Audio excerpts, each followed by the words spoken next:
Hello, human peoples. You're listening to the podcast network of Gamefully Unemployed. To support us and gain access to great exclusive podcasts like Fox Mulder is a Maniac, Tom and Jeff Watch Batman, Star Trek The Next Futurama, and our latest show, Spiel Boys, head over to patreon.com/gamefullyunemployed. We do game streaming, movie nights with our patrons every Friday night, and you can even commission your own podcast about anything you want. Literally anything, within reason, and we have to do it.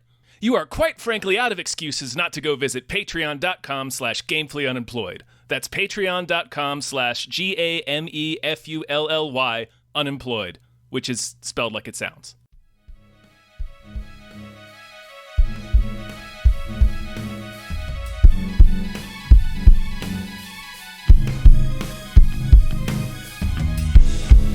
Hypecast mit Tom Reimann und David Bell.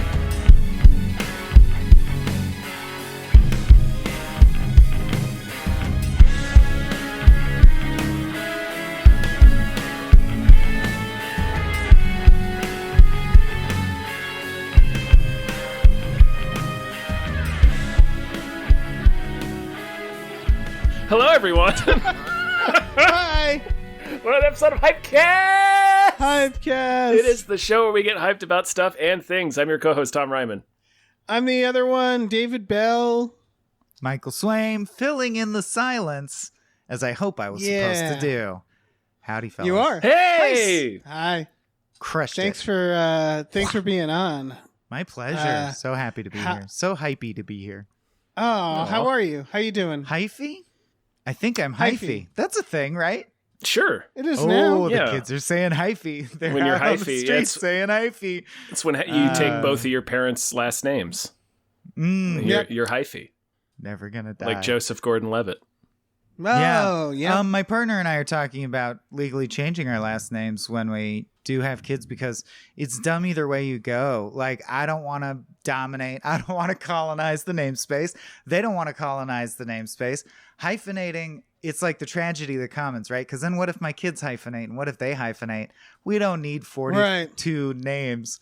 So we're thinking Root because I like trees. They like potatoes, and we both like Stephen Root. Right. What do you think? You can say Michael you're Root. related to Stephen Root. Mm-hmm. Yeah, that's the main angle. Trying to get my kids, to play with Stephen Root's children. Although we were talking before we rolled about Barry, and Barry's kind of changing my view on Stephen Root. He's so good in that He's show. a real son of a bitch in that show, but excellent at it. Yeah. It was like seeing Zach Grenier on Devs, where it's just like a performance that totally changes how you think about the actor. Yeah, the quintessential one of that for me is, have you seen The Way Back with Steve Carell? No. No. Oh, it's written by the guy whose name escapes me, but he's the dean on Community, and he also writes screenplays and directs. Jim Rash? Thank you. It's a great Jim Rash movie, The Way Back, and Steve Carell is a shitty stepdad who's selfish and mean in it, and he nails it. And you're like, wow, I hate you retroactively in everything you've been in. It's very interesting. He's good in Foxcatcher. Oh, yeah, great. As John DuPont, yeah. As the real flesh and blood version of his Minions character, essentially. He's kind of like the real life Michael Scott. In a quietly terrifying way. Low energy, though. Lower energy. Much lower energy, but the same sort of incredibly awkward situations. Anyway. Hypecast. We're getting hyped Welcome. about old movies. Movies, shows, cats and dogs living together. Mm-hmm. We get hyped about new movies, too. We do. We do. Mainly. Yeah. Primarily. We get hyped about that's the primary thrust of this show. It's kind of the implied compact you've made with the audience when they click the link. So that's far true. fulfilled. We get hyped about old movies very often as well. We do. I feel like because we're old. We're old. But we have producers. We You do. guys hear We about should these name producers? them. We should name them. We should name these producers and then talk about these trailers and then name some more producers and do movie news and then name some more producers. I do want to say that this is technically the last week where we can have spooky names and it'll make sense, but I don't give a shit. Let's do spooky names all year round. Oh, privileged I don't to give be a here shit. for a reading of the spooky names, especially. Yeah. Man. So we got a lot of messages after the last Hypecast. And I'm just going to say, I'm going to need a bunch of messages again of people reminding me what their original name was, so I can So you change can it back. revert. Because Yeah. I will not do it otherwise. You will be spooky forever. And Yeah. let's top not just spooky, scary. I want to be shitting my pants when I hear Yeah. these names. I want to Right. be terrified by these right, yeah. names. My blood is curdling from these puns. All right. Well, let's start with a big thank you to the following producers, starting with Driftless, the negotiating Cenobite. Thank you. Thank you to Hombre says Hail Ratma. Hail Ratma. Hail Ratma. Thank you to Heathcliff's Helping Handfuls. Thank you. Thank you to the conveniently placed self-destruct button on the top of every baby's head. Chilling. Thank you to Samuel Beckett's Boo Nuts and Murder Emporium. Thank you. Thank you to Snapper Carr Punches God in the Dick. Thank you. Thank you to @Nerd Numbers. Thank you. Thank you to Mike the Lurker. Already scary. Thank you to Dracula, the bus driving vampire. Toot toot. Thank you to Brockway Loves the Meat Millie. Sure does. And thank you to David, a knife boot Knife on boot. Anvil Street, Henson. Sweet. Thank you. Let me jump in here. Thank you to Grumblebee. Thank Thank you. you to Screaming Horse Pyramid. Also terrifying. Thank you. Thank you to Look Mom on a podcast. Thank you. Thank you to Zex Merquise, the Satan Blimp Baron. Thank you. Thank you to Deborah's awesome, Barbara's great, and Cancer can go to hell. Thank you. All right. Thank you to Numino Ultra Microscopic Silico Volcano Coniosis Anti-Disestablishmentarianism Jones. Thank you. Thank you to Rosemary's Baby from Eraserhead. Yeah, thank you. Thank you to Chiz Killy Tits. Thank you. Thank you to these 7 bees. Thank you. Already scary. 7 bees. Too many bees. Yeah. It is. And thank you to Breezy Boo Easy. Yeah. Yeah. Hey, And guys. also, Yes, sir. More like Pneumona Ultramicroscopic Silico Volcanoconiosis Anti-Disestablishment Scarianism, Jones. Am I right? There it is. Ooh, You I just are wanted to right. take a swing at it. I fumbled in the middle of the end, but that's Yeah. a fun name. I would love have it. accepted Bones instead of Jones as well. That's a good one. Um, That's a good one. Boo, mono, ultra, micro. Yeah, there's a few ways you Yeah, could hang that yeah. hat. And listen, it doesn't have to be Halloween to give us spooky names. Also, Yeah. Send They us can your be- spooky we'll names. accept them. We can Yeah. we can spook it up all year round, man. We don't care. We can. We make our own rules here. We are both master exactly. and commander, Dave. Spooks for gold. Yep. Yeah, spooks for gold. Oh man! All right, yeah. we got trailers. Trailers. We got the holidays coming, which means we have another holiday trailer, specifically the Guardians of the Galaxy Holiday Special. Mhm. Ironically released the day it was also announced that James Gunn was now the head of DC Films. Oh yeah. It's really funny. They asked like Kevin Feige, like, what do you think about that? And he's like, yeah, I wish him well. And it's like, what do you think? Is he gonna say burn in hell? Yeah, It would be amazing if he did. Yeah. But he's not gonna. yeah. Also, he fired him 5 years ago. Yeah, exactly. Do you think No, there's DC swooped him up. tremendous animosity even behind closed doors between DC and Marvel people? Because I will say, we worked with pretty in depth with like Pepsi executives at one point for a particular sketch at Cracked, and the stories we heard were very much like, oh yeah, the Coke executives like hate the Pepsi executives, and they It's like amazing. send each other mean emails and stuff, and they won't drink each other's products and stuff. I wonder if there's any real animosity at that level between, because It's- Marvel's you just got to think- be like, I have no reason to sweat I would- this. Do whatever would you be- want, you, DC, right? You'd think they wouldn't care. You'd think they'd be like, we all make all the Right. money. We all drink. I would fellows, be yeah. I would be surprised, particularly with how many times over at DC that role has changed in the past 10 years. Yeah. Just like Warner Brothers been, I think, through 2 mergers in the past decade. This- So it's like they keep those roles Yeah. keep changing. And anyway, yeah, like It yeah. actually it makes me sad, honestly, because remember when like George Lucas was like, yeah, Titanic, god damn it. Like there when it What? used to be No. like I don't He's just remember like that. that. Yeah, you don't Yeah, remember he it's greased Titanic, himself fuck up, it. ran into the No, highway. there's the making of I think the first one. He Oh keeps talking yes, about Titanic. yeah, right. How? Yeah, And they always do that thing where they congratulate each other with like a picture of like Jaws eating R2D2 or whatever. And so like there's always that very public thing. But I think when it was more of like single directors who were in charge of these big franchises, tours. Yeah, Yeah, they were, it wasn't more personal. I think George Lucas and James Cameron, I think if they saw each other at a party, they like smile and they shake hands, but they're like, God damn you, secretly. Oh, I was hoping it would be like a bird seeing its reflection. Yeah. Or it's like a money fight where they just throw money at each other. But I almost wonder if they're like, you understand me. You're the only one. Right. They might be pals. It's probably a very friendly competition. I feel like with Marvel and all these, I feel like it's just so much more corporate that it's like, they probably don't give a shit, right?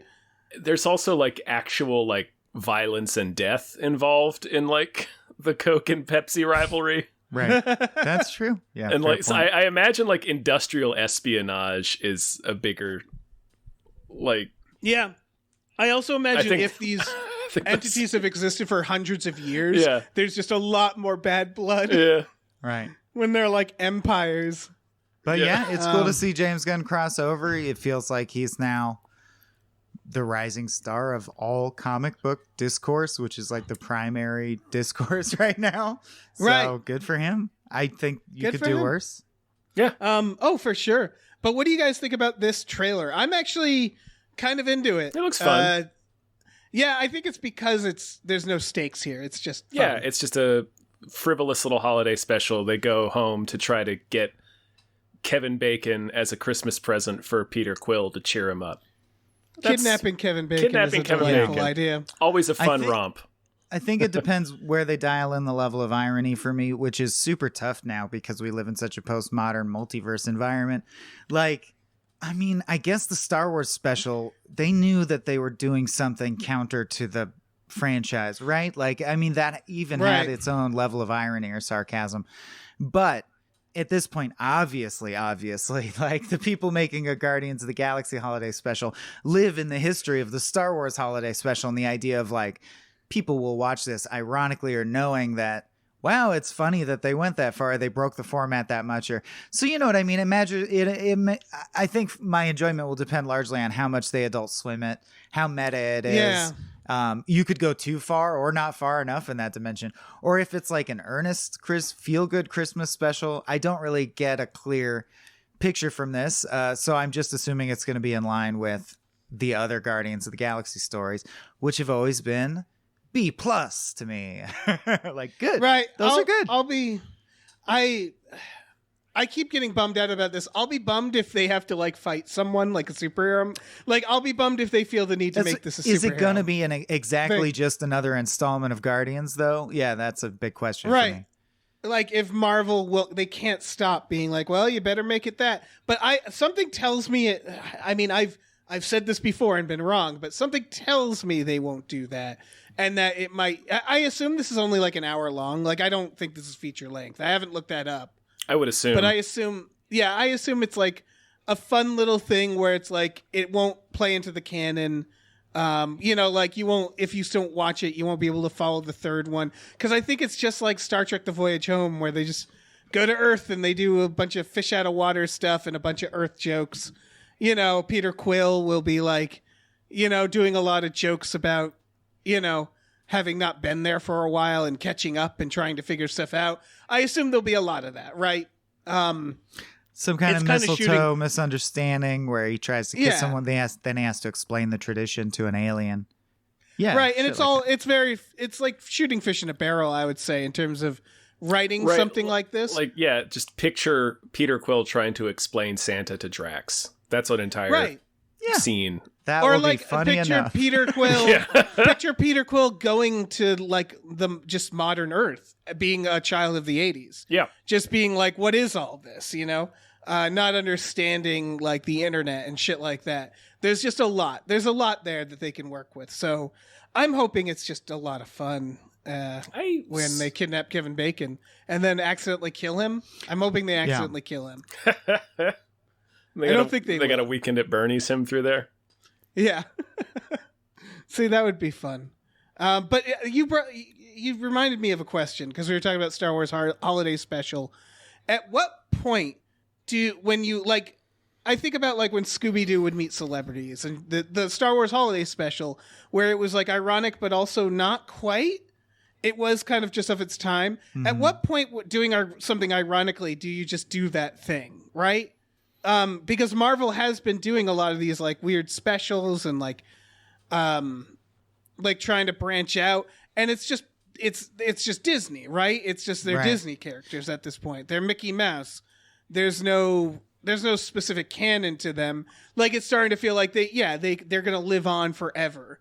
It does feel like and stuff comes and goes and comes back that you're like, man, that's so old. I thought that we were done with it. Or it's interesting to me when like game shows go away, game shows come back, reality goes away, reality comes back.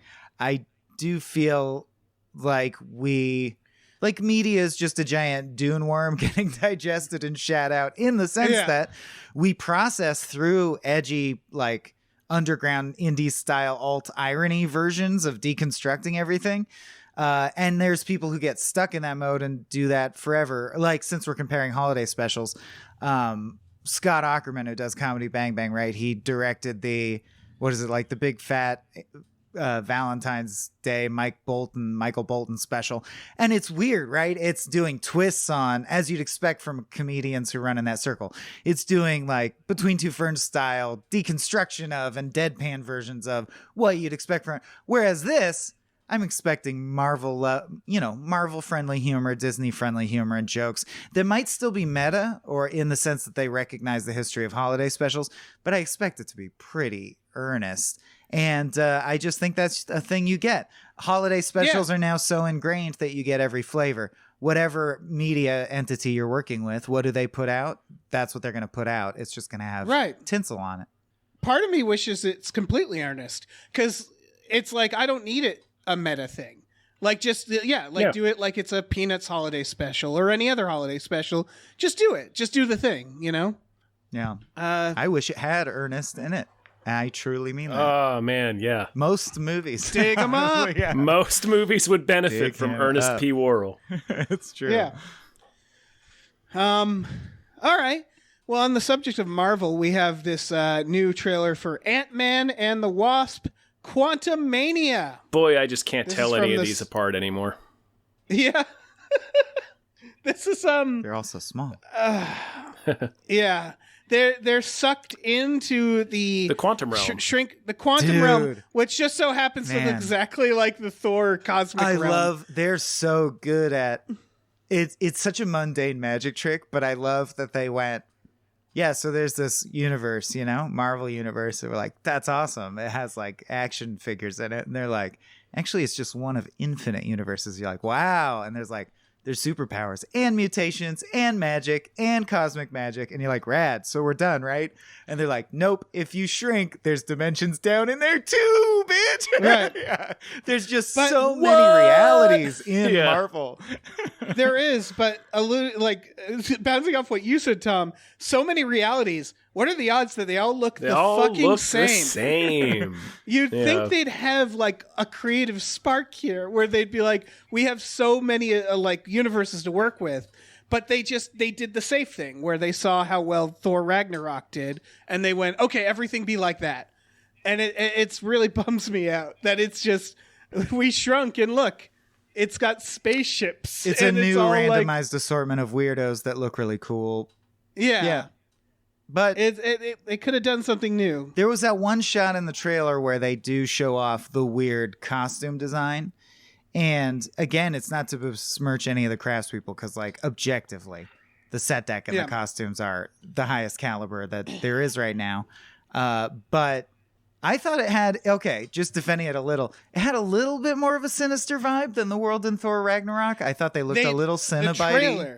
The trailer is a lot more serious, because I think they're trying to have their cake and eat it too, which doesn't mean they can't do it, which is that I think Kang is supposed to be the next Thanos. Yeah. So they want it to be serious, but they also want to be like, look at this wild, wacky world. Look, Bill Murray's here. Yeah. Everybody loves Bill Murray. Yeah, there's no news about Bill Murray coming there's out. There's no shelf life on Bill Murray's popularity. Yeah.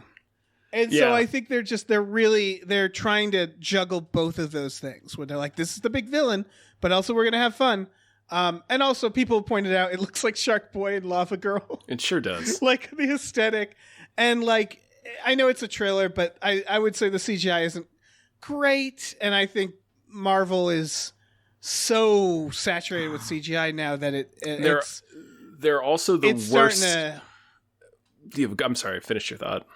Oh, I think I was going to say what you're saying, which is they're not great for their artists. They are the worst. They go for the cheapest. They are the worst offenders in that. They demand overtime and what's it called? Crunch, I think. Right, and I think if you built a practical set and they don't even have costumes anymore. You know, like have you seen the shots of like the Spider-Mans pretending to pull down their masks, and it's like you don't even give them a mask anymore.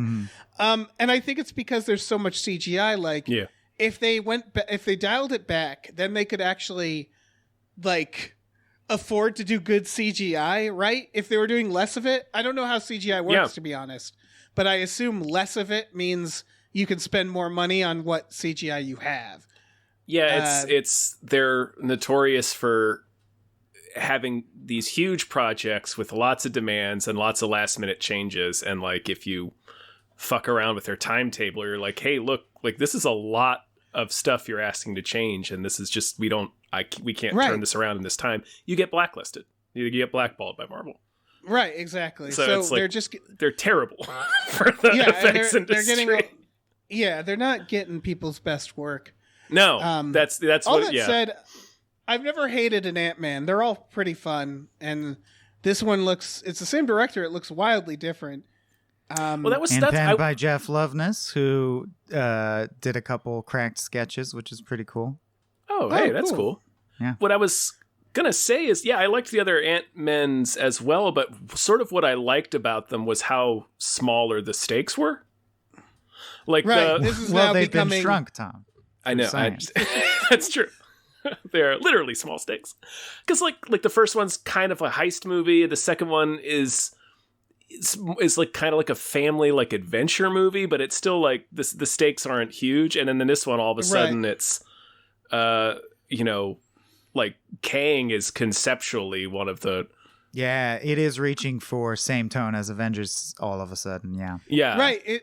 It's this thing again where they've been spinning their wheels, being like, we're gonna have another Thanos, and it seems like they went on Kang, and it felt like the moment they figured that out, they just were like, okay, next film, we Kang it up. Like, I don't know much about Kang. I don't know if he's a shrinking guy. No, well, but it seems like he's in the comics, in the Ant-Man comics. Bloke? He is. What's his deal? He's conceptually really cool. He's basically like if a time paradox was a villain. Right. So he'll go back in time and like sound to thunder him different versions of himself all across reality just to. Okay. Yeah. So he can be in this quantum universe. Yeah. But it does feel like it's skating that line. It realizes they have to shit or get off the pot with some sort of next Avengers, and so and maybe it's Ant-Man as a soft pitch, right? Or I don't know. I wouldn't put it past him that Ant-Man is a sub franchise within the Marvel pantheon that it feels like you could put a Kang forward and be like, did that hit big? Did people like Kang? No. Okay, then we're going to, as a big twist, it's going to be revealed. It's not Kang. It's fucking this dude, if they need to. I also, I also have a theory about, I think they're pretty much done with Chris Hemsworth. Like, I think his contract is probably up, right? And I'm sure they can get him back, with enough money. But I'm also, my suspicion is that they're looking at, like, who's our Tony Stark? And they're realizing, like, shit, we don't have a Tony Stark. And what I mean by that is, like, who's our legacy actor that will bring us through? And I'm wondering if they're like, well, Paul Rudd's been here for a while. It's his turn. Cumberbatch not... but maybe you're talking about on a different level, but I feel like he is also Tony Stark in terms of character function. I just mean that they're, like, I think they're... Black Widow's gone, Captain America's gone, so on. And so, like, they used to use those movies to set up the big Avengers thing.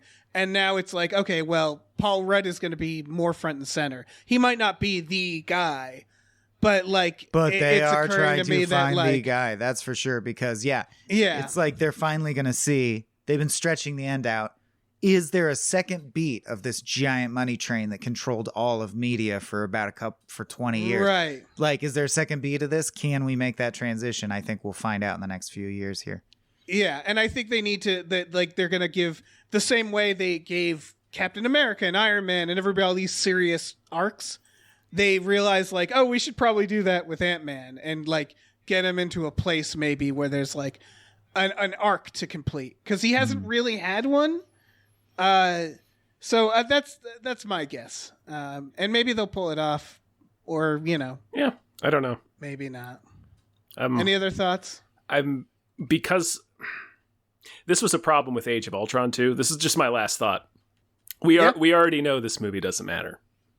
Like, because we already know this is building towards Avengers: The Kang Dynasty, when they will actually deal with Kang. Right. Because they're like, in this so far, they're like, the only villain is Kang, and it's like, ooh, I wonder if they'll beat him. And it's like, yeah. Well, they might delay him, but they're not. Yeah. They're not stopping him in this film.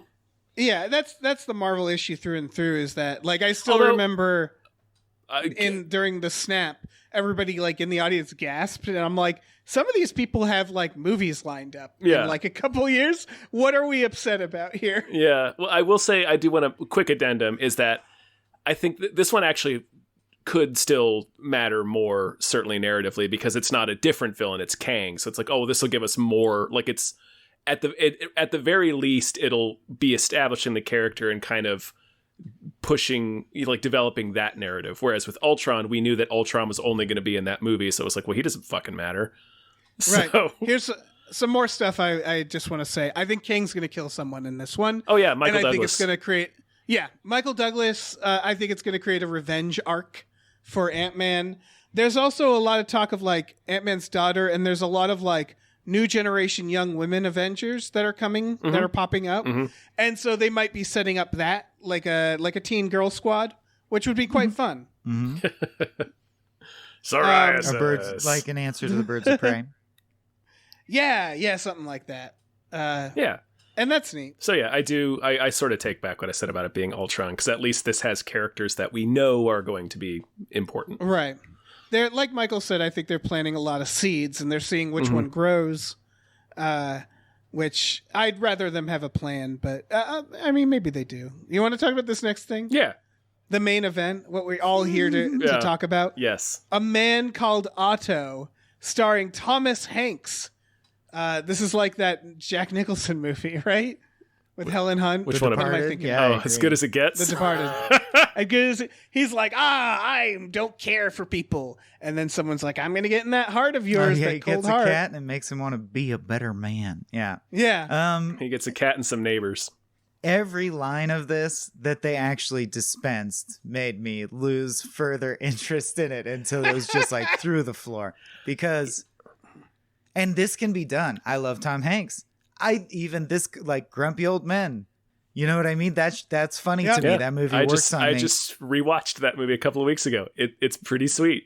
Yeah, totally holds up. But and I do think Tom Hanks is, a or like rises to the level of Jack Lemmon or Walter Matthau for sure. But every joke in this trailer is just not. It's like a Hallmark card joke, like so inoffensive that it was nothing to me. I love Tom Hanks.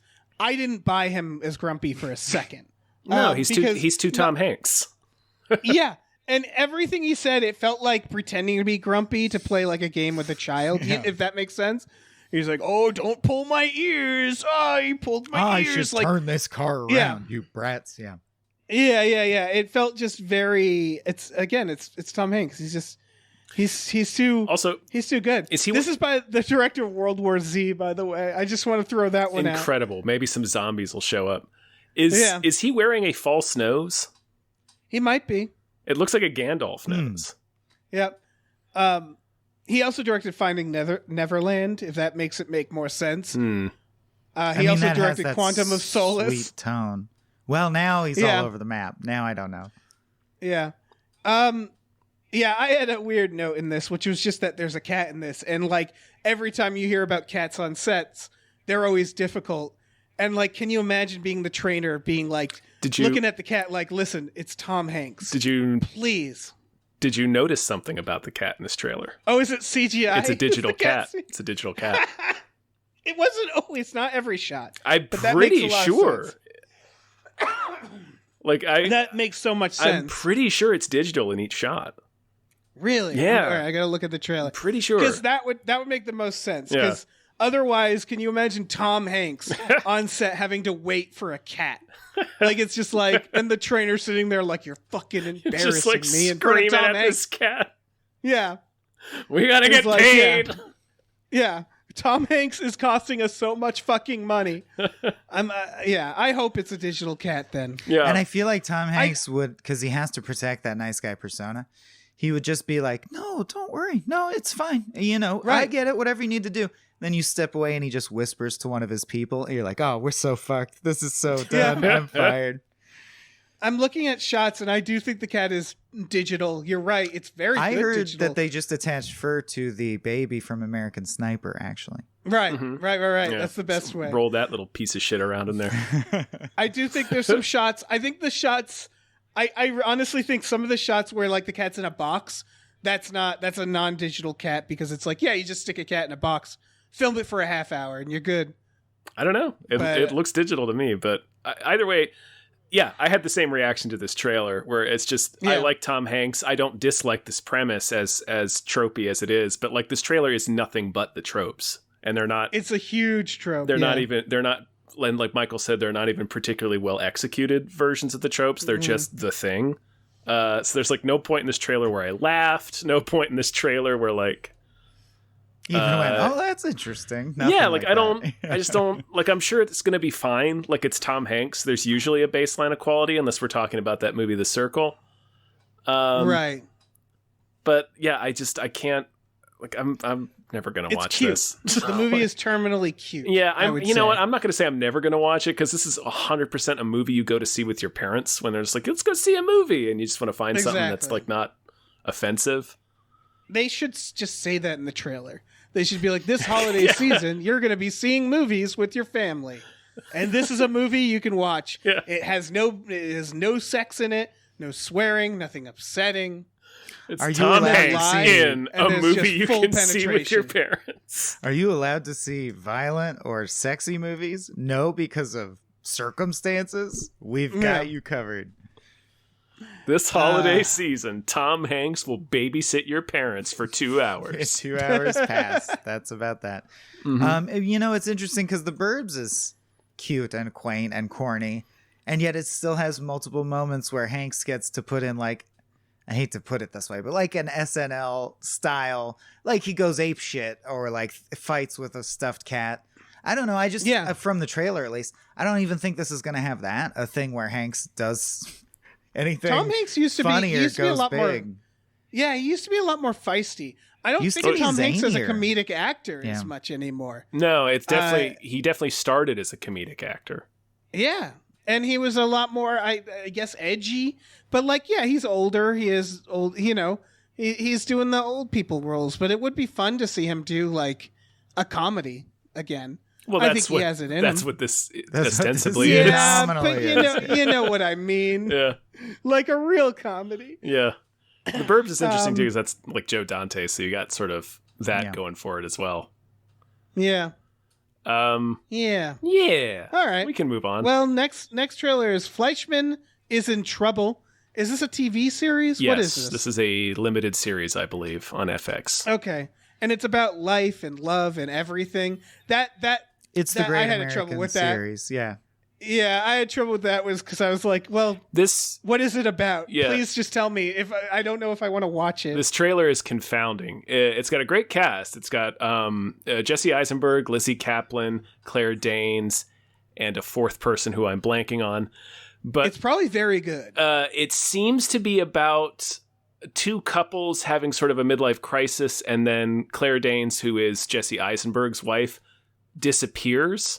It seems like that's what this is about, but this trailer is confounding. But they hide that in there, and then they just like keep moving on. And a trailer has weird narration that comes in halfway through. Right. From, I think that's Lizzie Kaplan talking. It's like this. Then she literally says what Dave was saying a second ago. This is a show about love and life and regret and friendships, and it's just listing all these like pirates. Yeah, and like listing all these disparate things. Like, what the fuck is this show? There's a funnel cake in there at one point, I think. You're gonna see a bird. It's gonna be fucked up. It reminds me a little bit of 6 Feet Under. Is just like, when you get into it, it's just a show about a family, right? It's about kind of everything. It goes all over the place. There's a lot of stories. But I remember when they were first advertising that, they were like, oh, it's this guy and his dead dad, and he talks to him. And like and it's a funeral home, and they kept it simple. And even though it was clearly about more than that, I kind of need that from this, which is like, listen, it can be about a lot of things, but just give me like an entry point, for the love of God. There's a difference. There's a slight difference, but I do think they're differentiable between a hook and a premise. A lot of times we use them interchangeably if we're like pitching something, because they're kind of the same. But the premise of 6 Feet Under, it's a great example, right? Is the vagaries of multiple generations of a family trying to reckon with the fact that we all die someday, and they're coroners. But the hook is, guy talks to his dead dad. And I gotta say, I hope it gets seen by people or whatever. I also trust Jesse Eisenberg's taste for the most part. He hits with me more than he doesn't hit. In terms of projects he attaches himself to, he seems thoughtful about that. But I am a sucker for things that are about everything. Like, my favorite stuff is like Synecdoche, New York, or Serious Man, where like a Serious Man is about a guy who's trying to find out what it means to be a good, upstanding person. Like, it's Vegas shit. And I love stuff like that, because I think, it's always the best or the worst. Because if someone steps on stage and tells you, now I'm going to tell you about life, cut all the shit, I'm going to tell you there's only 3 things true in this life, and then they say some stupid bullshit, it is so embarrassing. I feel like there's a huge potential for failure. But I don't need a hook. I am totally open. When people occasionally come around and peddle, this show's about everything, man, I can't really reduce it, because all the truth of life is boiled down into this shit. I'm always like, I'm listening. Go ahead. Right. I'm definitely open to that. For sure. Yeah, I don't know much. The writing credits, it's just someone who wrote a novel. Like, they have very little writing credits. I was trying to figure out who the hell made this. The directors of 4 episodes did American Splendor. If that Good gives movie. you, yeah. Likes that movie. It's a good movie. Yeah, so it's not. Yeah, this looks like it has potential, but I get what you're saying. But I do kind of like at my age now, I'm such an Otto, I'm such a Tom Hanks Otto that I'm like, I'm gonna need to know more before I commit an hour of my life to you. Well, I don't even think that it's necessarily that you're such an Otto. It's like, there is so much TV right now. Yeah, so that much. Apparently, Christian Slater's in this. I'm in. Ooh, okay. Yeah, we got the Slater. Yeah. Also, the Burbs, I think. Yeah, he is the Burbs in the film. He is. He plays the house. He plays the suburbs. Yeah. All right. Any other thoughts on this? Can we move on to... Yeah, we can move on. Poker Face. This thing snuck up behind me and slapped me in the back of the head. This is not the Russell Crowe film we already covered called Poker Face. This is apparently a miniseries written and directed by Ryan Johnson. Yeah? About a detective. Yeah. Corey Feldman. I was confusing Christian Slater with Corey Feldman. Also, the most notable thing to me, by the way, I just don't like bad information getting out. Natasha Lyonne. Yeah, Natasha Lyonne. Holy shit. Yeah. And what's his name there? Adrian Brody. Yeah. And I saw got an Adrian Brody running around in there. I saw Ryan tweet about this, and he phrased it as, obviously he said, go watch it, I'm excited about it, but he basically called it a classic old-fashioned case of the week mystery. I love it. There's going to be a mystery each week. She'll solve it. I'm like, I love it. I love shit like that. That's fine. Yeah, Ryan Johnson's got mystery fever. Yeah. And I appreciate him. Yeah, I appreciate him. He's like, I'm going to make Knives Out, Well- and I'll make a second Knives Out. But between that, I'll make a another Knives Out mystery. show. Well, like his Yeah. his breakout movie was Brick. His breakout movie was a noir mystery. Right. Mm-hmm. He loves this shit, Yeah. and I'm happy to see him back at it. This has Nick Nolte, Adrian Brody, Tim Blake Nelson, Ron Perlman, Joseph Gordon-Levitt. Yeah. Because he did a Star War. He can just pick up the phone. He'll get everyone. Natasha Lyonne, Mhm. she's been killing it lately. I still haven't watched Russian Doll, but I do like her. Yeah, she's great. Yeah. Yeah, it's funny that Joseph Gordon-Levitt shows up in every Rian Johnson project in some capacity. Right. I assume he's the victim in this. You briefly see him in the trailer holding his hands up, so he's clearly Yeah. being held at gunpoint by someone. I'm guessing he's the victim or the killer that they discover in the last episode. Oh, and I also am I just getting this impression, or did you guys also feel like she has the same power as Tim Roth did in that show Lie to Me? It's Lie to Me. Yeah. She's a human lie detector. She's a human lie detector. She cannot tell what the truth is instinctively, hence it's still being a detective show. It would be hilarious if she just walked into a room and bingo. But but she can always tell if someone's lying, period, I think is the premise. They do a very good line, I thought, where she just says telling if someone like is lying is easy, figuring out why is hard. Why? It's And the I- why. Yeah.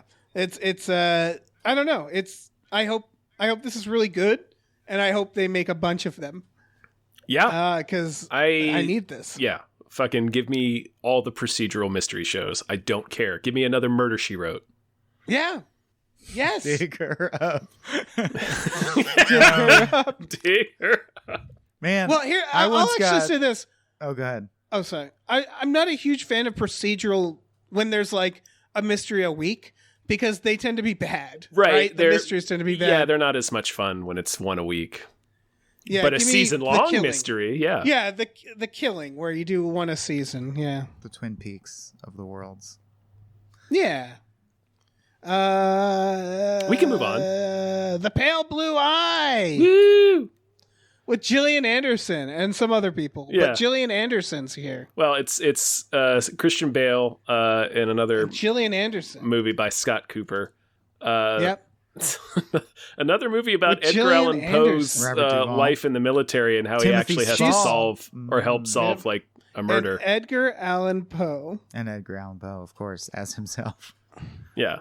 Yep. This looks good, first of all. Yeah, it does. It's just very funny to me that this is what if Edgar Allan Poe blank blank blank. By the way, it's Dudley Dursley as Edgar yeah, it's Allan Poe. Harry Melling. Yeah. It's just very funny how there's no quality, like it's just funny to me that what if Edgar Allan Poe like solved crimes is both the sign of like really bad movies and apparently really good ones. If this one is like this has a lot of talent behind it. Robert Duvall's in this. Mm-hmm. And it's still like that idea, which is silly to me. Yeah. It's a silly concept. He really was in the military. He spent Right, but 2 he years didn't and solve change mysteries. in the military. No, probably not. He was probably not in the Army's mystery division. Yeah. It's just really weird. But yeah. It's like if the director of The Revenant did a version of Moonfall. Does that make sense? Where it like I associate this with like a really cheesy movie plot. Mm-hmm. What if Edgar Allan Poe did mysteries? Right, but this is John probably going to be Cusack movie. good. Yeah. Yeah, I think so. I usually, from the movies of his that I've seen, I like more of Scott Cooper's stuff than I dislike. I still haven't seen Antlers. But it's... Oh, yeah, I need to see that. There's a fun X-Files connection here, Dave, with Gillian Anderson. And if you remember, Scott Cooper played the villain on the episode Rush, the teens that could move You're really right. fast. He's one of the fast-moving teens. That's fucked up. Yeah. He's also in The Spy Who Shagged Me. Sure. He's Michael, any thoughts on this? wait, Scott Cooper? Yeah. Yeah, he's also a voice in the Mass Effect games, but I don't know why. He gets around. Yeah, he started as an weird actor, Coopin. but didn't do too much. Yeah, it's mostly... Now that I'm And looking he was at like, what he's "Fuck known it, I'll for, make good movies. yeah, I like Crazy Heart, Out of the Furnace, and Hostels. I haven't seen Antlers. So yeah, now I'm more excited given that it's Scott Cooper. I agree with Dave wholeheartedly that that's almost always a red flag. I mean, he's not fighting vampires or nothing, but I wonder if it's a serial killer or what's the nature of the mystery he's actually trying to solve, or if they'll do the Shakespeare in Love thing where it's like he slowly solves a mystery and you realize, oh, this mystery is an inspiration. That's why he wrote blah blah The Raven, because of this. You know what I mean? Yeah. I wonder what games it's going to play or what it's going to get up to. But by and large, for me, this is a wait and see what other people say about it. I'm not inherently interested in this. Yeah. Oh, I'm very interested. I just I'm so curious to see how they'll traverse this premise. It seems like such a B movie premise. Yeah, and it's based off a novel. Yeah, you said he doesn't fight vampires or nothing, but we don't know that. Yeah, we don't be know supernatural. There could be vampires, and that would be in line with Poe. Like, certainly a ghost or a specter could pop up. Sure, yeah. I'm almost sort of expecting something at least vaguely supernatural. If he doesn't have sex with one Annabelle Lee corpse, at least, right? Yeah, I don't initially hate ideas like this. Like, I know this is not the same as Edgar Allan Poe, but like From Hell, which was based off a comic that was just like a reimagining of a historical thing, which you could argue is like not cool. But this gave me From Hell vibes. Well, it's almost. technically, isn't it basically like slash fic?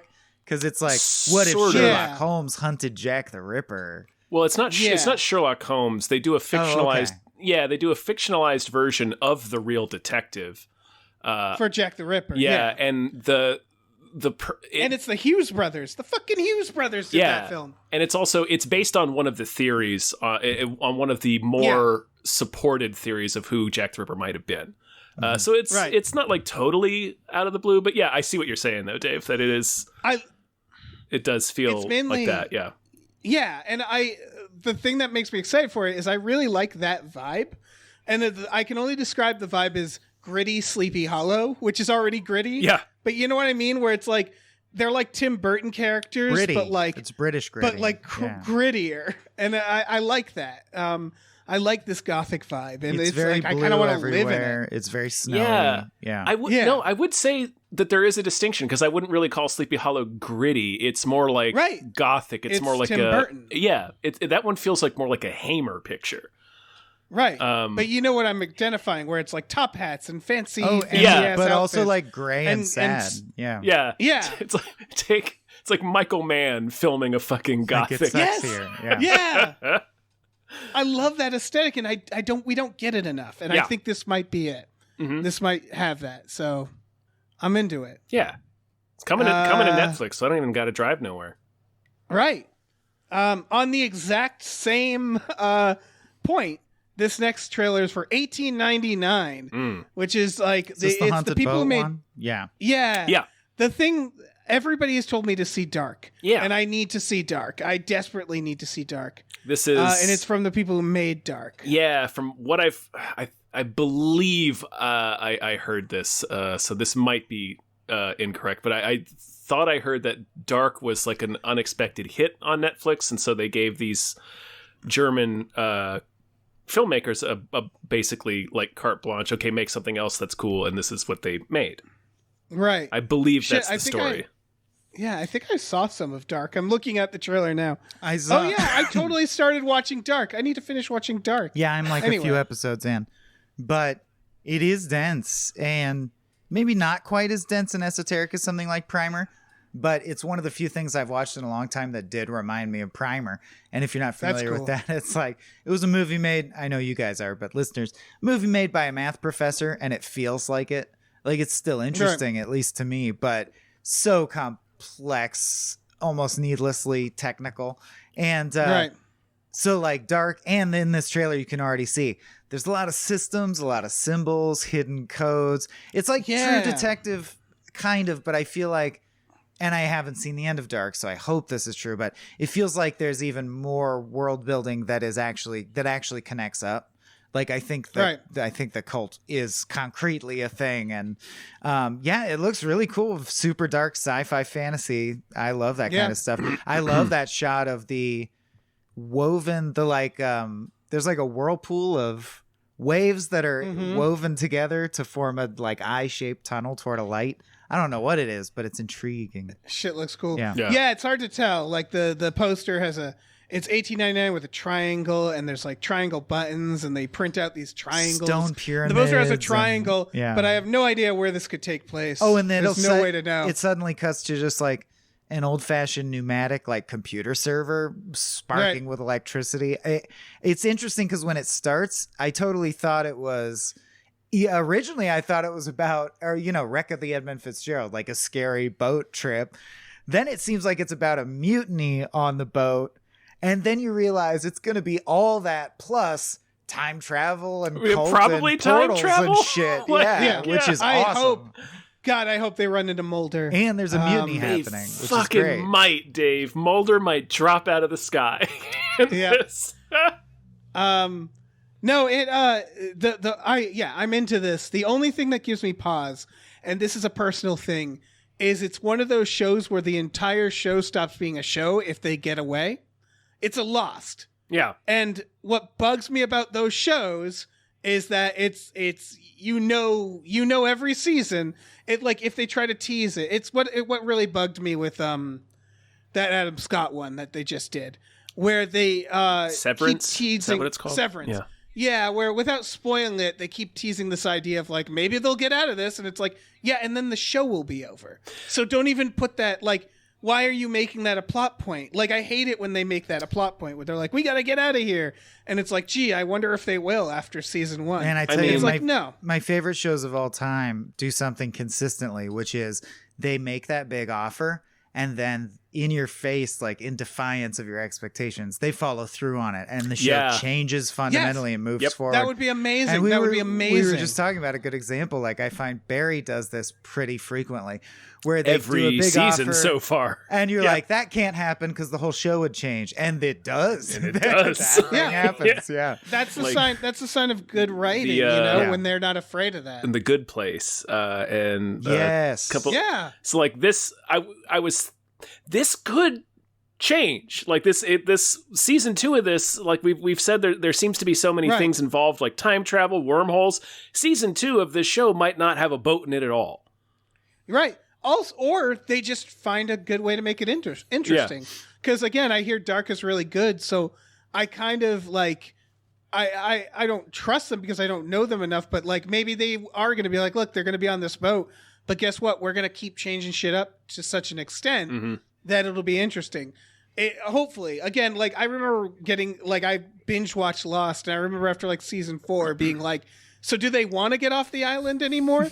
Like it becomes a thing where they you're never like, even mention it again, or there's times where they stop trying. They just stop caring. Yeah, and it's like, shouldn't they be trying to get off the island right now? Isn't the entire like can't they build a boat? Like in this time they could have built a boat, and like left.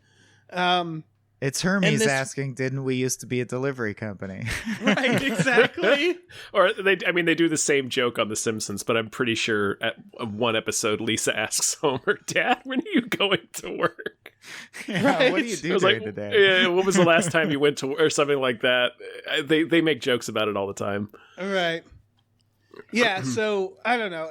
I'm very curious about this, but that's going to be the challenge. But I feel like I haven't earned this. it till I watch Dark. It's like, come on, that's good. Eat your vegetables. Right. Yeah. I'm also scared of it because Netflix probably has their big Eye of Sauron on it, where they're like, we need 6 seasons. You know what I mean? Where it's always best when Netflix is ignoring the show, and then it does really good stuff. And so I hope they don't have to like tap dance too much. But we'll see. This is all us putting like our own expectations and fears and doubts on this thing.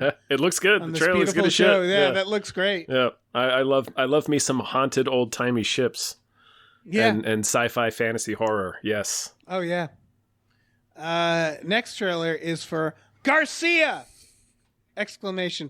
This looks bananas. Yeah, in I would argue a great way. Yeah. I think this is Spanish, I believe. Yeah. And I love. It feels like it's taking from a lot of American stuff, like Marvel and James Bond. Jack James Bond Reacher. is an American. Yeah, Jack Reacher, Mission Impossible, and it's just mushing it all together and being like, you want something? You want a blockbuster? We'll give you a fucking blockbuster.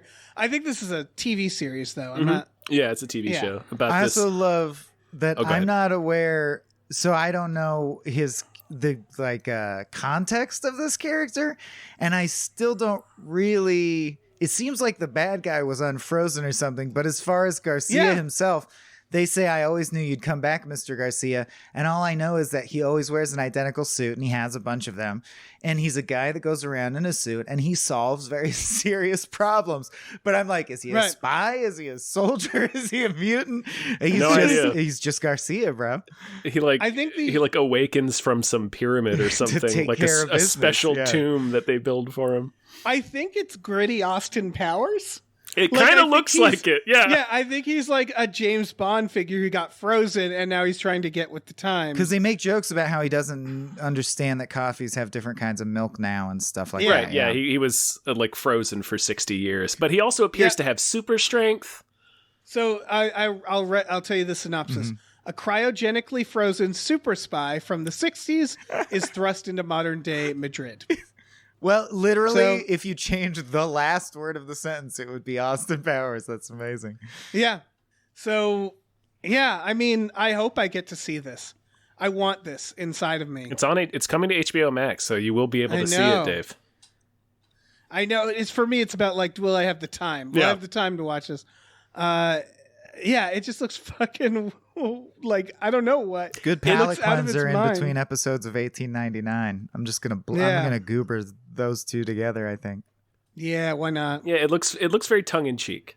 Like it looks like it's not taking itself super seriously, which is nice. For sure. Yeah. Because I couldn't take like another, like Infinite, or just like Right. another no. Way more bland along the lines superhero of project. a mid-budget Mission Impossible show is what it feels like. Yeah.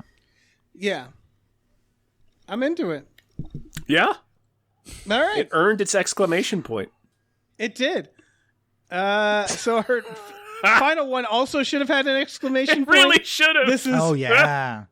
plane. I would Plane! argue by putting them together on this list, you've risked it stealing Garcia's exclamation point. Right. Just with osmosis. Yeah, it's just called fucking plane. Plane. Plane. And it's not even like we used to meet regularly with a producer who was obsessed with this idea he wanted to get made, where someone has to, it's like Get Him to the Greek, right? Someone has to wrangle the vice president, but the vice president is a party animal who has all these vices, and it's called Vice.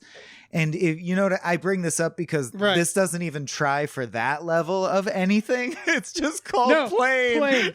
It doesn't even seem to take place on a plane. Right, mostly. the plane It should crashes. be called Island. Yeah, Yeah. yeah. The plane crashes, and that's the inciting incident. Like it crashes in Yeah, the jungle, and now they're like Gerard Butler. Captain Gerard Butler has to get his people and Mike to safety. Coulter. Yeah, and Mike Coulter. When I saw Gerard Butler looking drunk, dressed as a pilot, I was just sighing. I was like, absolutely You don't not. even- I do you- not believe that. You don't even need that, Dave. You just see when I saw Gerard Butler. Yeah. So it's understood Can that you- he appears to be drunk. Yeah. Can you imagine getting on a plane and Gerard Butler is It's the the pilot? fucking pilot. I'd turn right back around. I'd be like, absolutely not. You'd hear me activate like the inflatable slide. I'd be sliding Yeah. out of that airplane through the emergency Holy door. shit. Yeah, so this is Jesus fucking Christ. Plane. Mike Coulter is what did it for me. Like seeing him, I was like, okay, I can handle this.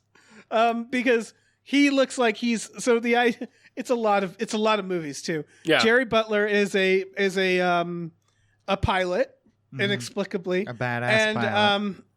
yep, and then they're like, we have this criminal we're moving, so he's gonna be on board. And he's like, I don't like it, but okay. And that's fucking Mike Coulter. Yeah. And then they crash over a war zone. I don't know why they're flying over a war zone. It's a Seems like passenger it was- plane. Yeah. Seems like a mistake. Yeah, Yeah. commercial flight. Yep. The entire like plane gets kidnapped, by generic like South American bad guys. There's no telling. Yeah. Bunch of Garcias. And then he has to team up with the fucking criminal. And I'm like, I'm fucking in. Because then it's like The Rock. It's like a redemption thing where he's like, what did you do? You know, and you realize like, I'm sure it's they'll a make crime him he out. didn't commit, or he seems like he's innocent. Yeah. Yeah. He But fights he's with a fucking badass. sledgehammer at one point, which is awesome. He does. Yeah, that's pretty sweet, honestly. Like, we're laughing, but this movie looks pretty sweet. Yeah, but I think people can tell what kind of sweet Right, well, it looks exactly like. what kind of sweet it looks like. Yeah, This is a face-off. Yeah. This is like, yeah. we're going to have a lot of fun watching this if they made it right. If they made the movie right, we're going to have a lot of fun. And they're aware that they're destined to be heroes, it seems like, is the other thing that really comes through in this trailer. Like, I love that he is a pilot of a... Nah, I mean, this is admirable, but I don't know many pilots, professional pilots of passenger airlines who would be like, my passengers are missing. He basically says this. Those are my passengers. I'm responsible for them to the degree that, yes, if terrorists take them, I will launch a 1 or 2 man campaign of wrath through the jungle to get them back. They're my fucking passengers. Like, he's down. He literally says, they're my responsibility. And it's like, as a pilot. As a pilot? Yeah. But as a badass renegade, I guess so. Nobody's expecting you to John McClane your way through the jungle. But we are glad you're doing I'm it. so thrilled you're doing it, yeah. There's going to be like a line where they're like, what kind of pilot is this and stuff? Because I assume he's like Right, he'll be like a ex-military. fucking former Navy SEAL or something that's now flying for United. Yeah, exactly. This looks so stupid. Yeah. I can't fucking wait to watch it. I'm so excited to watch this. Just fucking Mike Coulter swinging that sledgehammer into dudes. Like, Right. I was lukewarm on it until that happened. And then I was like, okay. Because that's the thing. Mike Coulter, he doesn't need to be in this film. No. Gerard Butler does. Mike Coulter doesn't. You would be surprised. Gerard Butler does very well overseas. They really should have called this plane down. I would have loved that. Honestly, yeah. But the point being, like, when I first saw it, I was like, what is he doing in this? And then the moment he has the sledgehammer, I'm like, oh, that's what he's doing in this. Like, he clearly, someone was like, look, you're going to be so badass in this. And he's like, I'm in. Yeah. I would agree to be in this movie in a heartbeat. I'm in between This seasons so of good. evil. Give me that sledgehammer. Yeah, fuck it. Yeah. Hell yeah. This looks so good. Yeah. Plane. Fucking plane. Plane. It's called Are they running plane. out of names? Like, you're not even trying. I love plane? that. By that logic, Lost should be called Plane. Alive should be called Plane. Like, I really... Like, we're having fun, but, like, I really want to convey to the listeners how awful this title is. It's just the called kind of title, Plane. Yeah. Like, what? My guess is the screenwriter wrote that word, shrugged, hit save, and nobody ever changed it. Like, it was just like what? Yeah, that's fine. What Plane's other fine. title was this better than?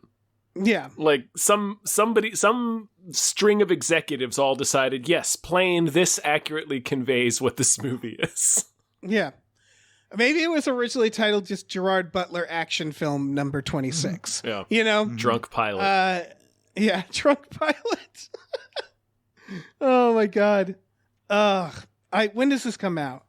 Not how soon soon can we enough. watch Not this? soon enough. All right, looks like expected January 27th of next year. Damn it. Not soon enough. Yeah. Too long. A fiscal I can't quarter fucking away. wait. Yeah. That's it for trailers. Obviously, we saved the best for last. Yeah. Plane. Well, let's dig into news stories, right? But first, we got some patrons to thank. Yeah, let's do it. Big thank you to Glitterous, CFO of Michael Shannon's Chocolate Factory. Thank you. Thank you to Davey, the ghost of East Las Vegas, Francis. Thank you. Thank you to Oh Great, It's That Guy. Thank you so much. Thank you to Chester's Prophet. Thank you. Thank you to Definitely Not Guillermo del Toro. Thank you. Thank you to Brian, who Tom knows. Thank you so much. Thank you to Bob Grenville. Thank you. Thank you to Steven. Thanks. Thank you to Han Toomey, the confused cyborg. Beep boop. Let me take over here. Yeah. Thank you to Asking Seven. Thank you Thank to you. Evil Ed 209. Thank you to Manischewitz Maltov says, economic solidarity is the path to paradise, comrades. Thank you. Thank you to Tiger George Pratt Thompson. Raindrops keep falling on my head. Thank you. Thank you to Dan Hackroyd. Thank you. Thank you to Cody Johnston's Time Machine Noise.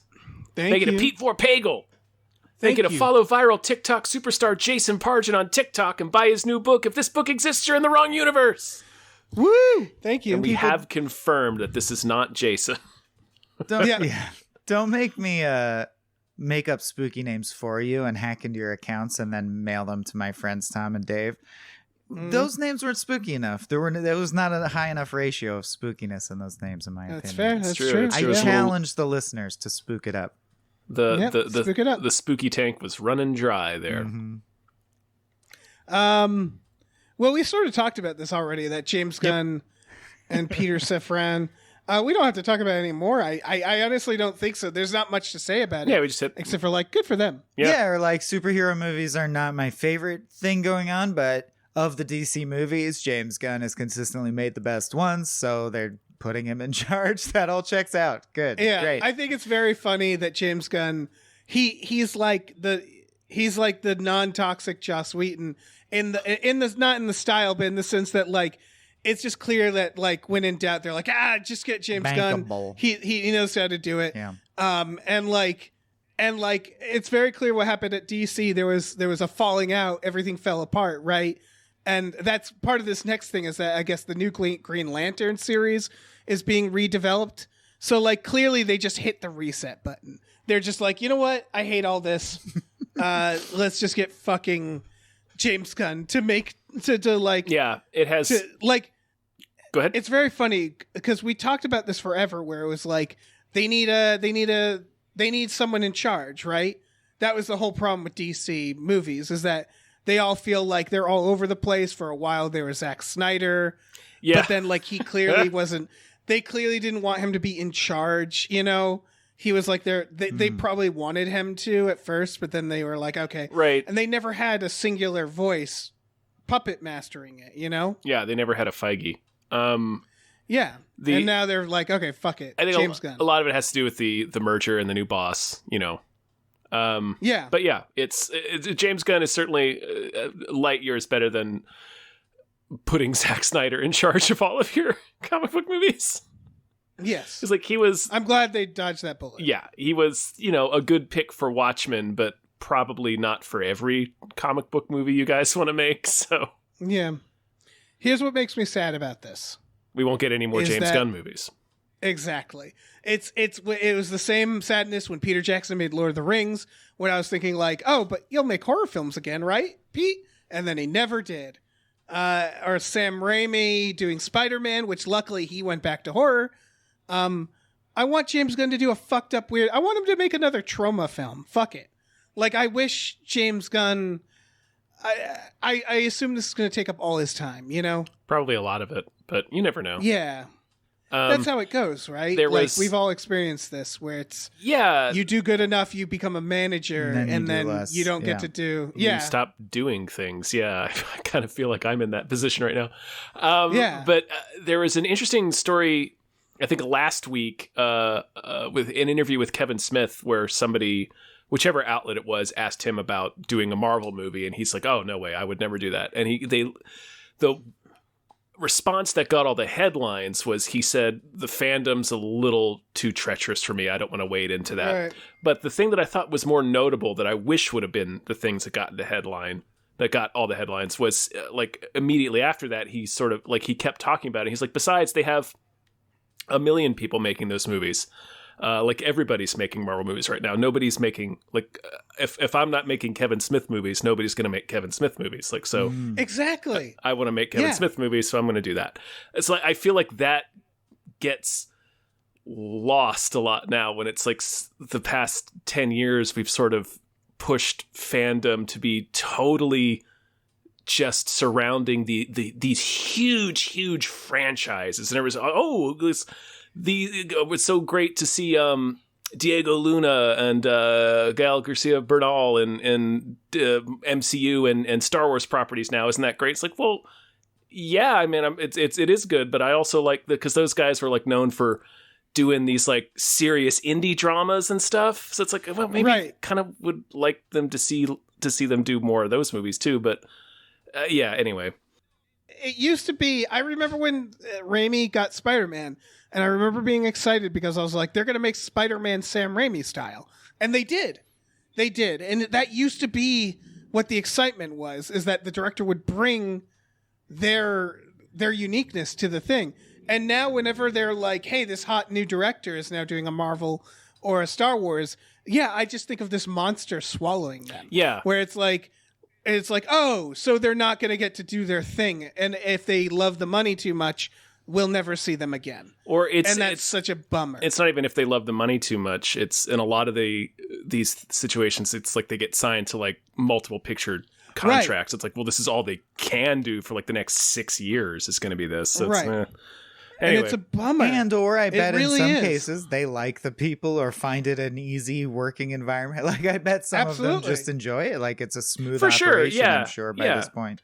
Yeah, I feel always this weird twinge of like, oh, I'm not super in love with that. Because like Dave said, it feels more like, 10 years into this Marvel Star Wars juggernaut that Disney has become. It just feels like seeing a filmmaker or an actor I like getting swallowed by this monster. And it's like, well, it'll probably be, good for them, obviously. And it's great to get more and more people involved in these huge franchises so that they are more exclusive and more universal for every, kid around the world who watches it. But there's also that other sort of melancholy tinge to it where it's like, oh, well, I'm not going to get to see this person make their no art more that movie made them 43 unique. segments. Exactly. Yeah. But anyway. I don't know. It does. It's happening so frequently now that it is like they don't owe me anything. No, but it does make me sad now. Yeah. It's now making me more and more sad because it's like I don't want just superhero films, and these are directors who started by doing different things. Yep. Things that were unique and that you hadn't seen before.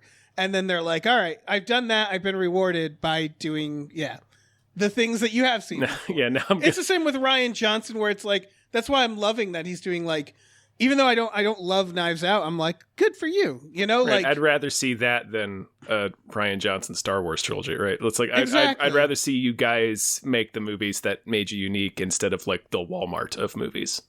Yeah. So I don't know. Anyway, it's fine. Again, it's fine, but I'm sure James Gunn will eventually make more weird ass movies. But I mean, he's definitely going to make DC better. Yeah. He's going to improve it. Yeah. But it's just, yeah. Didn't he do Belko Experiment in the midst of or after? I think he produced it. He produced it and wrote it. Yeah. And he did Guardians of the Galaxy before that. I'm just saying, I don't know. Don't give up. There's a slim chance, but you're right. Eventually, everyone's schedule gets pulled to the point that it can't be done. But I don't know. He seems fairly dedicated to being weird, or at least like he puts in an effort to do stuff in between. And Peacemaker was really good. I was about to say, it's really not. I really enjoyed that. That to be fair to James Gunn, Peacemaker and Guardians feel like James Gunn things. Mm-hmm. He along with Sam Raimi, James Gunn and Taika Waititi are the three directors who are the only directors that didn't get swallowed by the monster. Fully. That like mostly, but not all the way. Yeah. Yeah, where like their style, their writing comes out. Sam Raimi more than anything. Yeah. Sam Raimi more than the other two, yeah. Because it feels like he shows up, he sack taps Kevin Feige. He's just like, listen, I made you 3 Spider-Mans. I'm going to do whatever I want. And they're like, yes, you will. And he shows up, he does fucked up shit, and he leaves. Like, I do enjoy that. Raimi seems untouchable in terms of like being assimilated. And yeah, I would say so does James Gunn. He's earned it for them. Speaking of movies, fucking this bulletproof segue, Dave. Yeah, Tobin Bell's returning for another Saw film. Yeah, he's been dead for 15 years of Saw movies. He's back, baby. I don't know why or how. Is it a prequel? I know why. Spiral bombs. That's why.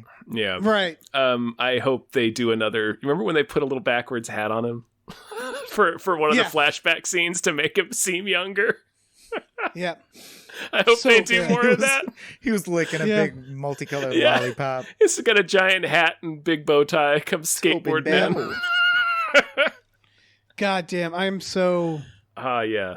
Get Tobith Bell back into Saw movies. Yeah. I mean, Spiral was one of my biggest letdowns. It wasn't a bad movie. I just expected. It was so weird that they just made another Saw movie. Mm-hmm. That they were like, we have Chris Rock and Samuel Jackson, and we're revitalizing it, and then they just made another Saw movie, and it was like, huh, yeah, that's weird. I thought it was, and so I thought it was a good Saw movie, but it was still a Saw movie, yeah. But it was still a Saw movie, and I thought that was very strange. Yeah, there was like so much people behind it, and then they just made a Saw movie, and it didn't do well, and so I assume they're just like, we just keep making Saw movies. Fuck sure. it. Who cares? Yeah. Did I type equals PPPPPP in the Hypecast doc? I thought you did. Okay, so it was actually my cat. I'm just throwing that out there. Sure. For people listening, there's a doc. I think it might need to pee. It's trying to communicate. Yeah. Mm-hmm. Anywho. The cat learned language, cat Dave. equals pee, pee, pee, pee, pee, pee, pee. Any other thoughts on Saw? No, I mean, I think it probably represents a refocusing on its brands only have two moves. It's a total departure, or we're focusing on the roots of the franchise. And it feels like they're going through a focusing on the roots of the franchise phase, and I'm all for that when it comes to Saw. That's fine. Right. I don't see why they needed to change. It's that thing where it's like, well, that's the problem, is that like, I feel like when a comedian tells a joke, go on, and it gets a lot of laughs, they don't then tell just that joke on stage all over and over again because that was a good joke. Like, it's just very funny that the way Hollywood works is they're like, we made this film Saw. It did really well. Well, what do we do next? Should we make a new film with those writers and that director? And they're like, no, let's just keep making this movie Saw. Yeah. Like, until it doesn't make any money.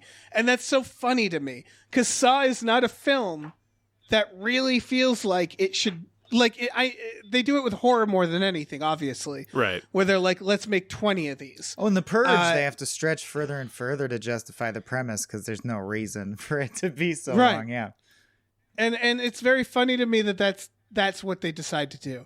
And I think in the back of everybody's head, we know, like, listen, if they're all crap, we still have the first one and we love it. But it's just weird that that's the instinct. And Saw is that too, where it's like, I don't know, have you tried not making a Saw film? Taking all that money and effort and like putting it towards a not Saw film? Get Tobin Bell to be in another movie that's not Saw. I don't know. I know it doesn't work that way, but it's weird. Yeah, it's weird. It is a little weird. Yeah. All right, you want to thank some more patrons? I would love to thank some more patrons, Dave. All right. Calm down, Tom. Listen, take it easy, Tom. You're really coming in Name hot, those patrons. Jesus. This right. instant. Big thank you to Del Griffith, the shower curtain fella. Thank you. Thank you to the Midnight Spookum, what spookums at midnight. Thank you. Thank you. Thank you to Exploding Rooms. Thank you. Thank you to Andrew, the Proud Satanist. Hail Satan. Thank you to Vincent. Thank you. Thank you to Rev MD. Thank you. Death. Thank you to Bootler Boodleson. Thank you so much. Thank you to Tux. Tux. Thank you to Ricky Cilantro. Thank you. Thank you to Norm from Cheers. Norm. Thank you to No One Can Hear You Scream in Space McNulty. Thank you. This is a pretty good one. All right, let me jump in here. Thank you to your mom. Thank you. Thank you to Nolan, 2B Star Harold Mayton, who recommends 1989's Haunted Lawnmower Jaws ripoff Blades. Thank you. Thank you to Andrew. Michael Swaim deserves more Spooks McGuire. Thank you. Thank you to AJ. Thank you. Thank you to the Things Tip Drizzle. Ew. Thank you. Thank you to Into the Burrito Mouth of Madness. Thank you. Thank you to the Ghost of Dave Thomas. Thank you. Thank you to Aaron Burser. Thank you. Aaron Booser. It's right there. Anyway. He didn't even take it. I Yeah. didn't even try. Thank you to Christopher Robert Sparks, Esquire. Thank you. Thank you to Mackenzie Fuck Shuffling with Willem Dafoe's confusingly large dick. Chill. Spooky. Thank you to Funky J. Mostly comes at night. Mostly. Mostly comes out at night. Comes that out is at a night. key difference. Ah. Thank you. I just did the line. Thank you to Pie Guy. Thank you. It's a poison Thank pie. you. Better. Spooky Yeah. factor was a little higher. Good work. I'm glad Yeah, that the the meter audience is was going able up. to respond to my note over the course of this episode Yeah. in real time. Very smart of them. Now, Dave. What? Dave, 'tis the season What is this? For movies that deserve more hype. So I have to ask. That's right. Do you have Only a now. movie that deserves more hype? Only now. This is the only time of year we do this, as you know. Only time. I do. Once I a do. year. Once a year. Oh, yes. This movie's called Plane. It stars. Oh no, okay, no, it's not that. It's not Plane. I legitimately forgot what the movie was, and when I saw the title inside, I got excited again. I'm very excited for this terrifying movie. This is called Soft and Quiet. It's coming out soon. It's coming out streaming and limited November 4th. It looks completely fucked. It is a first-time feature from a writer-director. This lady who is Asian American, which it plays into what it's about. Because the movie is about fucking white supremacist women. It's about a group of Nazi ladies who kill 2 Asian women. Which sounds, you're probably like, well, that doesn't sound very fun. I don't think it's designed to be very fun. The movie's designed to be really fucking intense. It was shot in 4 days, all in single takes, 4 takes that were spliced together. So it's not like Russian Ark. It's not one continuous shot, but it was shot like a play, basically. This director, she like threw something together. It was like pandemic writing. I don't think it's going to have anything to do with the pandemic. But she found locations and wrote a script around the locations. And she saw that video of the woman yelling at the bird watcher. And she's like, yeah, I want to do a movie kind of about that. That isn't that Karen. Remember that Karen horror movie that nobody saw? Yeah, this is like a realer version of it. It's it's Blumhouse. They also made Amityville Karen, Dave. Anyway. Oh, yeah. Well, that I'll watch. Yeah. This is at least partially a Blumhouse film. It's clearly not being advertised much. The trailer is fucking intense looking. And it just looks really bleak. At some points, it intense. just looks like swinging camera shots of people screaming at each other. Yeah. Yeah. You like the level of intensity. I do not question. I get that loud and clear. One reviewer said this gave me a panic attack. Oh boy. During the screening. It gives me green room vibes where it's just like really good, but also like I don't want to be here, you know? Yeah. Well, movie length version think? of that video. I hated watching that video. So that's hearing it described as that. I feel like I get. Yeah. Yeah. That would suck. I don't want to watch 90 minutes of that video of the horrible lady yelling at the bird watching person. That sucks. All right. There's like a whole, and I do think that's a great hook in terms of, I understand pitching this movie. I understand how you could get people excited about it. I think it's a great idea just on the conceptual level of, a lot of times when you're trying to shop a movie around, right, you ask why now? Why is it especially relevant now? Is helpful in getting convincing people to give over your money or their talent to the project. And man, you can't do much better than going into the room and saying, or telling an actor you want, like, well, you know those videos that you see on Twitter all the time that are useful to see but make you feel bad? We're going to do a horror movie of that bad feeling. Like, that's very effective on its face. It's also, it should be noted, it takes place in real time. Like, that's why it was shot the way it was shot. So it's not like over several days or something. It's all in a span of a couple hours. Yeah, one of the articles said they even started shooting each day 30 seconds later to account for the shift in sunset time. And I just have to say, as a filmmaker, that's just flourish. Like, that's nothing. Right. I don't know. Yeah. Maybe I'm wrong, but I'd love to have someone explain to me, no, if it was 30 seconds earlier, our shot would have been fucked. But whatever. We would have missed the magic hour. Yeah, I like it as I think it's because they're splicing the takes together. Sure. So like if the lighting changed between 2 shots. Yeah. Although would be interestingly, inconsistent. it kind of went the way I think you want it to go, because they said like the big bulk of the film is the last day. So it seems like they dialed it in and got the final best performance. Yeah.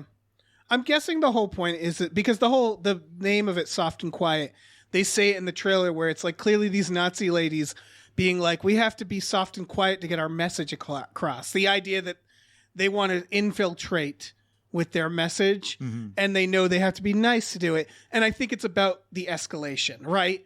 the escalation of like white supremacy. Yeah. And the idea that like they certainly aren't going to be soft and quiet by the end of this. They're going to be loud and hard. Loud and hard. Loud and turgid. As I always am. Yeah. Yeah. Yep. Yeah, I mean, this trailer looks intense. I'm definitely very intrigued by everything about this that you've just explained. Yeah. And it comes out soon, so I'm gonna check this out. Yeah. Yeah, I'm into this. If you can stomach something like Green Room, because that again, the reviewer had a panicked attack, is also Asian American and a woman. So she was like, this this really like aimed itself at me. Yeah. Yeah. And Also, she was I saying had just she's basically seen saying Plane, so my adrenaline was up. Through the roof. Yeah. Yeah. My But she's heart's basically beating saying, like- 300 times a minute. she's basically saying in her review, she's like, it's very good. If you can watch it, you should watch it. It's understandable that you wouldn't want to watch it. Like that's more or less what it is. It's like yeah. It's like me with Aronofsky films. Like, that was good. I'm never gonna see it again. Yeah, exactly. Don't need to experience that again. Right. But yeah, it's probably less weird word, but less fun than Green Room. I would argue Green Room's kind of fun. Yeah, it's a slasher movie. because- like, Oh, it's, totally. Yeah, If and they're someone- like fighting back. If someone told me I watch Green Room a lot as a comfort movie, I would not think that is a thing. But if someone said like, yeah, I watch Mother ! A lot as a comfort movie, I'd be like, you're a weird motherfucker. Yeah. There is a total difference between them. For Yeah. sure. Yeah, for sure. And this seems But more yeah, like the that's it. Aronofsky camp. This is going to be Yeah. rough. Yeah. Yeah. And I just this trailer alone though, I'm like, I have to see the filmmaking. It looks looks solid. So yeah, check out the trailer to this. Fucking Soft and Quiet. Check it out. Sweet. Well, guys, that is a sewed. We've done it. Mm. Woo! And it feels so good. Ah, that finished sewed feeling. Yeah. Michael, thank you so much for being on the show, man. Oh, my pleasure. I really, truly mean that. I would say that Yeah. to the president. I'd say that to a dog by some train tracks. Like, I mean that shit. Mm-hmm. Hey, Mm-hmm. Thank you. We've also been pleasured by you. Great. Indeed. Good. Yeah. Yeah. Do you want to tell the people something? Yeah, my name's Michael Swaim. I come mostly at night. Fuck, no, wait, that's not it. I help run, along with Abe Epperson, another podcast network called Small Beans.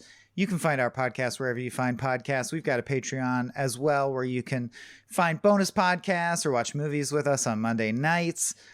We're trying to get our own indie movie off the ground right now. You can find out all about that over at patreon.com/smallbeans or by following me on Twitter. That would be at Swaim_corp, CORP. That's all the stuff. Woo!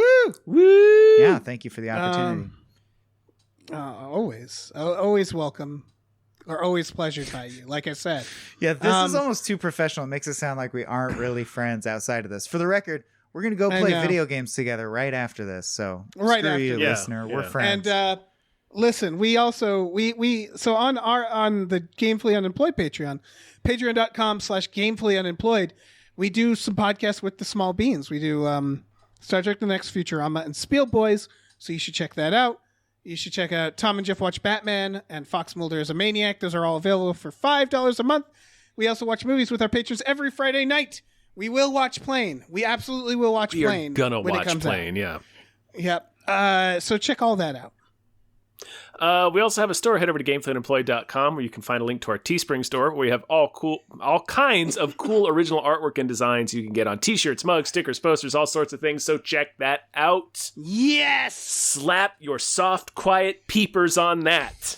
Yeah, not your loud hard peepers. Not your loud hard peepers. Save those peepers.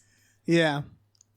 Gross. Stockpile those peepers for the winter. Okay, delicious. we could be done. Okay. Say goodbye, everyone. Goodbye. Bye. So long.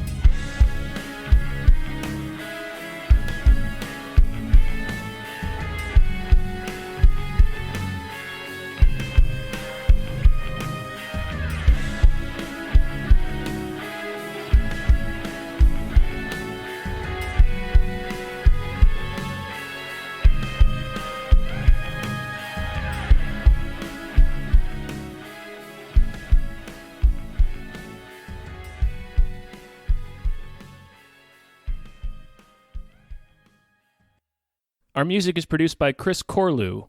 You can follow him on Twitter at @thecorlew, Corlew, and find more music at shipwreckedsailor.bandcamp.com.